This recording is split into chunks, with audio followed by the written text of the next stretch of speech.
Good morning, everybody. It's Vanessa, the Crafty Gemini, and in this video, I wanted to share with you kind of just a walkthrough of our milking routine, our morning milking routine here, and how we milk our Irish Dexter cow, Apple Jax. So she's about 4.5 years old. We've had her since she was a baby, so she's super friendly and is always used to being around humans. But we didn't plan on milking her because I'm currently milking another cow also who had a calf. Now, Apple Jax delivered her first baby last month, and unfortunately, it was a stillborn calf. And because we have no live baby to nurse from her, we had to jump right into it and start milking her to help release the pressure, the edema, and all the swelling and stuff that she had in her udder. So we've just picked up on milking her. We started milking her twice a day.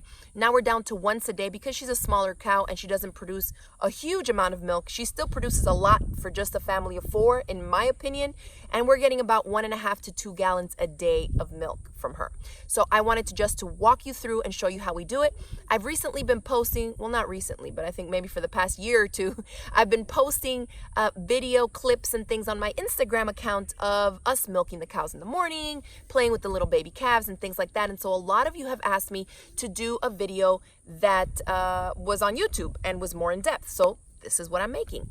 And I actually learned how to milk a cow by doing it, by buying my first milk cow, and then also by watching every single video tutorial on YouTube that I could find on how to milk a cow. So a lot of it comes with trial and error, is specific to your preference, your needs, your style of hand milking. We'll be talking about hand milking in this video, and your cow.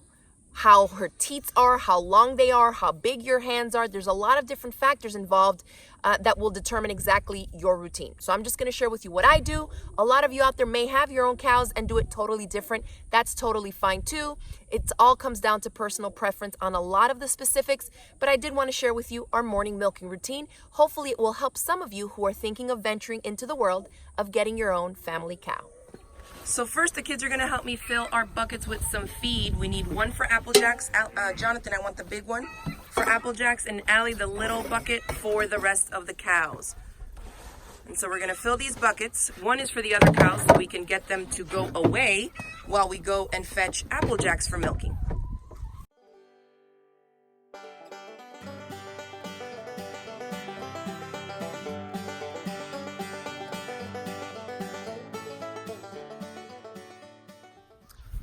So this is the current little herd we have.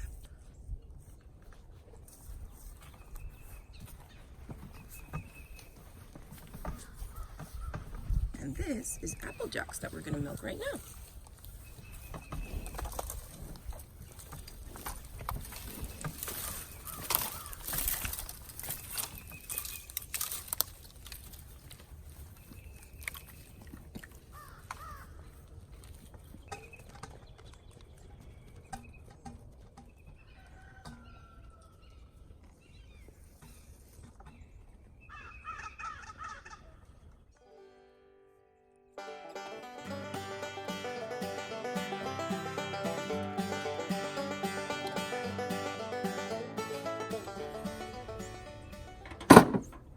So I brush her down first, then I have a bucket here that's clean and I put a lid on it to keep everything from flying in it as we work and as we walk over here.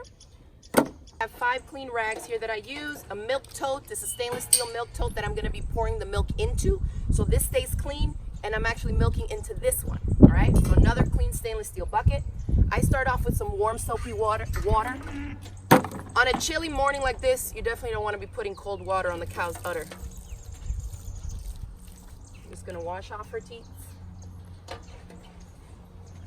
Had a baby this year, but it was a stillborn calf, so she'd never been milked before, and we weren't really planning on milking her because I have 2 other cows I can milk. But we had to jump into action because you definitely have to milk out all the milk that's in the udder when the baby's not here to nurse. So she's doing great. I've already trained her up for milking, and you can see she stands really nicely for me. Make sure it's nice and clean. Now I just put a little bit of this natural salve to help moisturize my hands and her teats as I'm milking. And I'll squirt a couple squirts onto the ground in case anything is stuck at the bottom of that teat. All right. Now I take my bucket and I start milking. So on a cow like this, if you're gonna get into milking cows, you have to like inspect their udder. Every cow I milk is different, and a lot of times people think, oh, you can just go like this and squeeze out. On this big teat that she has that's longer, I can wrap my hand all the way around it and squeeze milk out of it. This one is significantly shorter. I can do that, but only when it's almost empty. So right now, all I can do is take my thumb and forefinger, squeeze, and strip it out. So that's how, in this position, that's how I have to do this back one, is just by gripping with my thumb and forefinger and just sliding it down. Kind of like you're getting toothpaste out of a toothpaste roll, the last bit, and you're squeezing like that. That's how I have to do that one. And this guy, I can make a circle and then squeeze with my last 3 fingers. And this part is what people don't tell you. You just have to do it to practice. And it definitely takes some getting used to.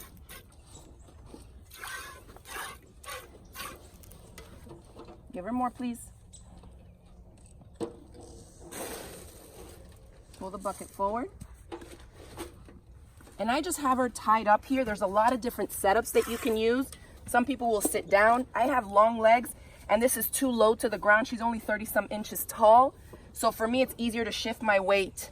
So again, this is all the stuff that you learn as you go, and it's not just black and white when you buy your first milk cow.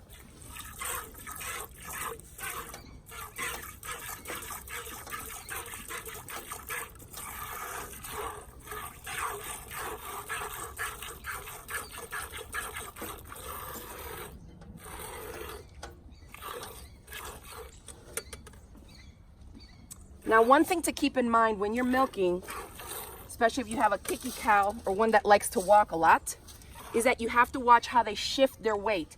If I see her shift her body weight that way, this leg is coming up, either to take a step or to try and kick me off of her.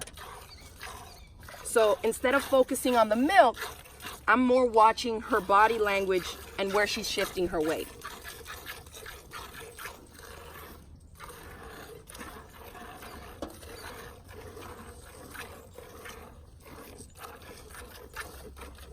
Now on her, these 2 teats that I'm milking out now have the most milk.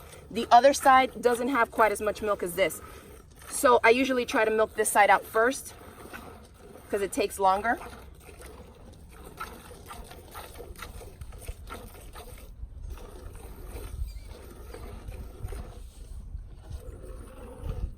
So I'm grabbing at the top of the teat and squeezing the milk that I trap at the top of it all the way out.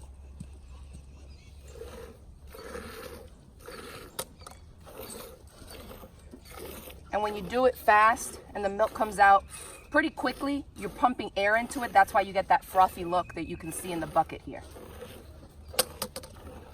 But when you first start off, you're definitely not going to be fast. You get faster with time. And I have big hands, so when I have cows that have small teats, it's really hard to even grab my fingers around them, like grip a little bit. But you learn what you have to do to milk each cow because they're all different. All right, I have this much milk in here now, and I'm going to pour it off before I lose all this by her kicking something into it, into the milk tote. And every once in a while, pour off into this one.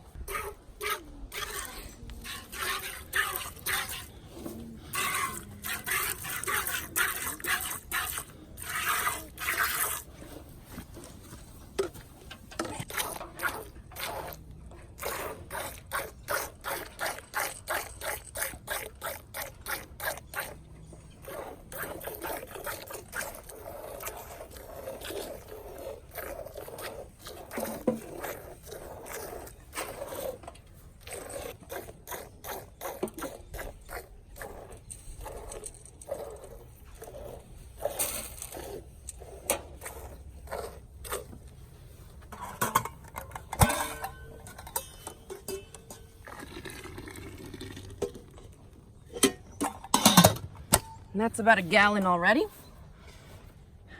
We get about 1.5 gallons from her, but yesterday she gave me almost 2 gallons. So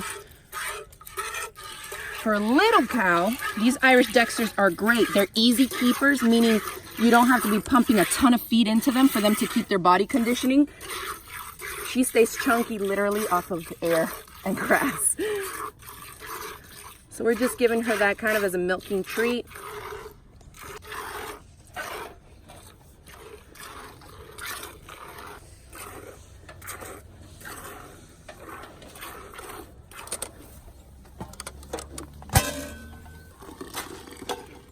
Well, you can start to see the teats getting a little bit wrinkled. And if I can go up here into her actual udder in the bag and pull as much as I can, I start to see that less and less will come out. So when it's completely flat and the streams don't come out nearly as full of milk as these are, then I know these two teats will be empty.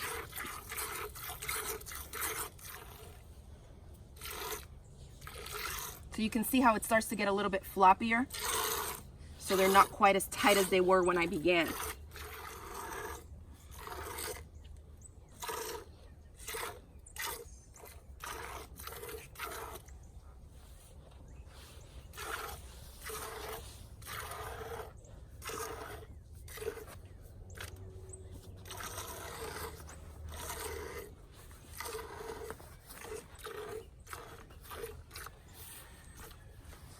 So you see how floppy this is?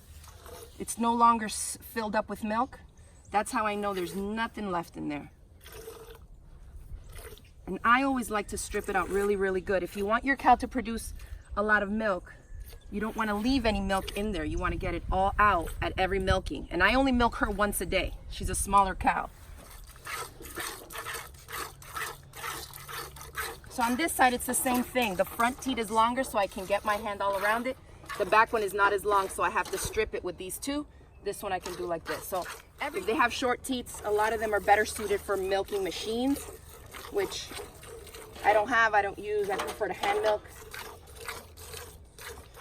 So the longer the teats, the better in this instance, especially if you have large hands.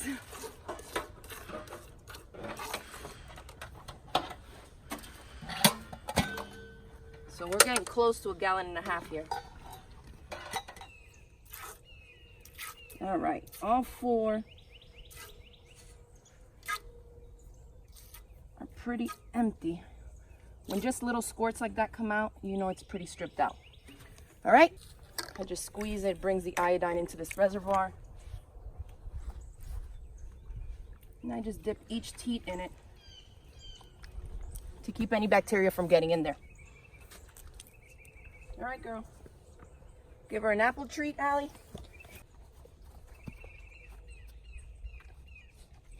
And then, John, you can unclip her. All right, so now we'll put her back with the rest of the cows. Good girl, look how little she is. I'm 5'8", and this cow's like down to here. So they're great for little homesteads, small acreage, and like I said, she's a super easy keeper. She's super chunky, and you hardly, just grass and hay, and then a little treat at milking time. All right, big girl, come on, come on. So we have almost 2 gallons of milk in here. Now we'll head inside so I can filter it, pour it into some glass jars, and I like to pop it into the freezer for 1.5 hours to 2 hours to bring the temperature down really quickly and fast. And then we like to drink the milk here raw on our farm. And we also use it to make things like butter, cheese, and ice cream. Now to quickly filter the milk, I like to use the 1/2 gallon jars, glass ball jars. I have my funnel and a little coffee filter here that has a really, really fine mesh area on the sides here for filtering the milk. So any little pieces of hay or grass or hair or anything that might have gotten caught in there will get stopped by the filter. And then I'll grab my milk.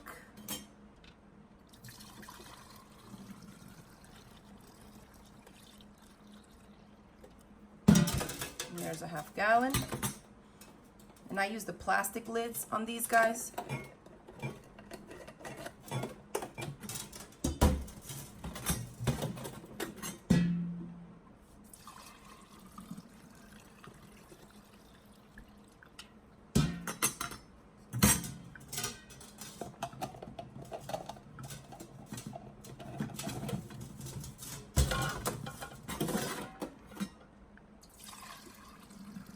And if you ever go to filter the milk and it filters super slow and it looks gunky, then you definitely want to get a milk culture sent in to your vet and check your cow for mastitis, but we don't have that here, so that's good.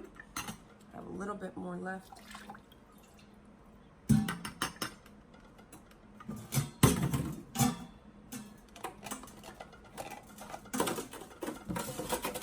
So now I'll pop these in the freezer.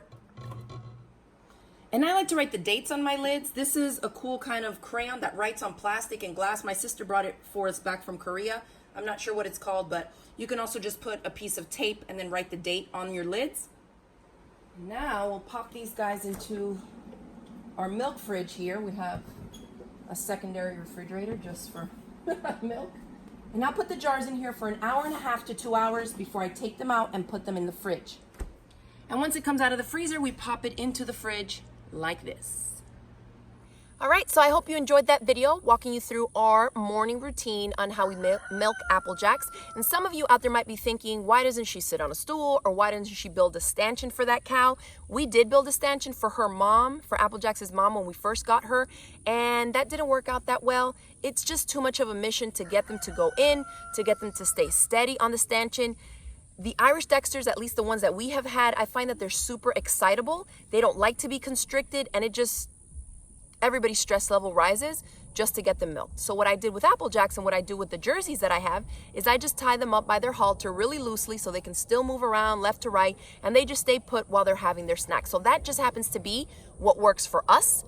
You may have a totally different setup, and that's okay too. I just wanted to share with you all the way that we do it to give you some other options, because I know when you are doing research, you can read all the books and get on all the Facebook groups and all the forums, and everybody, I promise you, once you start doing your research, everybody does it a different way. So you have to figure out what works best for you, what's more comfortable for you, the space you have, the resources you have available, and it'll all work out. Everybody has different types of setup, and we're still all able to hand milk our cows just fine. For me, I really like being able to have a cow be nice and loose. There's no stress. She just goes right to her snack. I milk her, and we keep on going about our business. The jerseys I have, you can just, I can walk up to them in the middle of the field and just check them and go down and milk them right there. So they won't take off running on me or anything crazy, which I know some people have to tie up one of the cow's legs or use a belly rope and do all this stuff. And it's too much. For me, it's just too extra. I don't have that much time at the beginning of the day to get started, and I really just want it to be a really calm and chill experience. So just tying them up to a fence post, free and open like that, works for us. Again, so experiment, see what you have available to you, and try a few different things before you really settle into your routine. If you enjoyed the video tutorial, go ahead and give it a thumbs up. You can feel free to share it with any of your friends on the different social media sites, maybe some other people you know that are getting ready to get a family cow for their own homestead. That would be great. And remember to click the subscribe button if you want to make sure not to miss any of my future videos. Thanks again for watching, and I will see you in the next video. Bye.